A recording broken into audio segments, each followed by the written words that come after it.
Good afternoon. শনিবারে চলে এলাম আবার। আমাদের আজকে নিরামিষ ডে। মানে আমরা আজকে শনিবারে নিরামিষ খাই। তো এই দেখো একদম গরম গরম ভাত দিয়ে দিয়েছি। এই যে আলু ভাজা দিয়ে দিচ্ছি,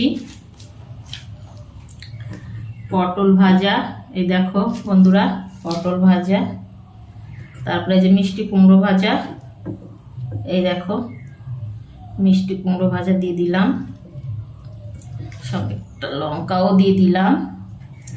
এই যে অনেকটা নিরামিষ করেছি, এই দেখো এটাও দিয়ে দেব।